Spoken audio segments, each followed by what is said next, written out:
cette demande de Dieu, mais Jonas a refusé de partir à Ninive. Alléluia.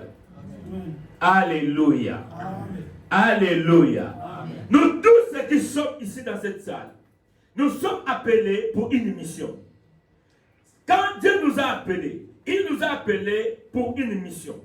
Peut-être aujourd'hui, tu ne comprends pas encore la mission que Dieu t'a donnée, la mission sur laquelle tu es venu faire ici sur la terre. Mais je te dis, tout homme sur la terre, toute personne sur la terre a une mission. Et nous devons accomplir cette mission. Et toute personne qui fuit la mission que Dieu lui a confiée, cette personne-là vivra la vie de Jonas. Si tu lis l'histoire de Jonas, tu vas voir, il y a un constat que j'ai fait sur la vie de Jonas. Il y a 3 fois un verbe est répété, le verbe est descendre. Jonas a quitté là où il était, la Bible dit, il a descendu pour aller prendre les bateaux. Donc il quitte son pays, il quitte sa ville, il descend pour aller prendre les bateaux. Il arrive là où il va prendre les bateaux, il rentre dans les bateaux. Il rentre à l'intérieur de ces bateaux. La Bible dit, tout le monde s'est assis là où les gens s'assoient. Mais lui, il est descendu au fond du bateau. Il descend là-bas. Donc, il a d'abord quitté sa ville pour descendre. Il rentre dans les bateaux. Il n'était pas assis là où tout le monde s'assoit dans le confort. Il descend encore en dessous du bateau.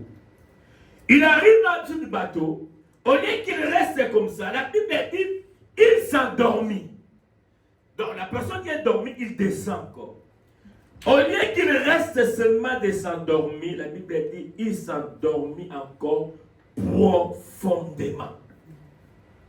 Il est encore descendu dans ce sommeil profondément. Donc la personne qui fuit la mission, sa vie, sa physique, sa vie de tous les jours descendra. Même sa vie spirituelle, ce qui est spirituel, descendra encore dans les profondeurs parce que la personne est fuie ce que Dieu lui recommande de faire. Alléluia. Avant d'y arriver là-bas, je ne parle d'abord de ça. Et la Bible dit, quand ils ont détecté que lui, qui a des problèmes dans ces bateaux-là, on lui a dit, que veux-tu qu'on fasse pour toi? Il leur a dit, jette-moi dans l'eau. On l'a jeté dans l'eau. Il est encore descendu dans les profondeurs des eaux. Il arrive dans les profondeurs des eaux. Il y a encore un gros poisson qui vient l'avaler. Il est descendu plus profond. Alléluia. Dieu nous a appelés pour une mission. Mais si tu n'accomplis pas la mission, tu vas descendre dans ta vie. Il n'y aura rien qui va marcher dans ta vie à cause de mission que Dieu t'a confiée. Alléluia. Nous sommes les élus de Dieu. Toutes les personnes que Dieu a appelées, que Dieu a mis à part pour une mission, ta vie est collée à cette mission-là. Tu veux réussir, tu dois d'abord accomplir ce que Dieu veut te voir faire. Ce que Dieu t'a envoyé faire. Si tu l'accomplis et que tu l'accomplis très bien, ta vie va aussi prospérer. Alléluia. Beaucoup de nous ne prospérons pas. Nous ne prospérons pas dans notre vie. À cause de la mission que Dieu nous a confiée sur cette terre. Beaucoup de gens sont en train de mourir. Beaucoup de gens sont en train de gémir. Il y a des gens qui cherchent la solution. Mais nous avons la solution entre les mains. Mais nous ne voulons pas montrer aux autres la solution. Il y a les gens qui souffrent, bien-aimés. Il y a les gens qui plaident. Il y a les gens qui cherchent où je vais trouver les secours. Où je vais trouver un Dieu pour me délivrer.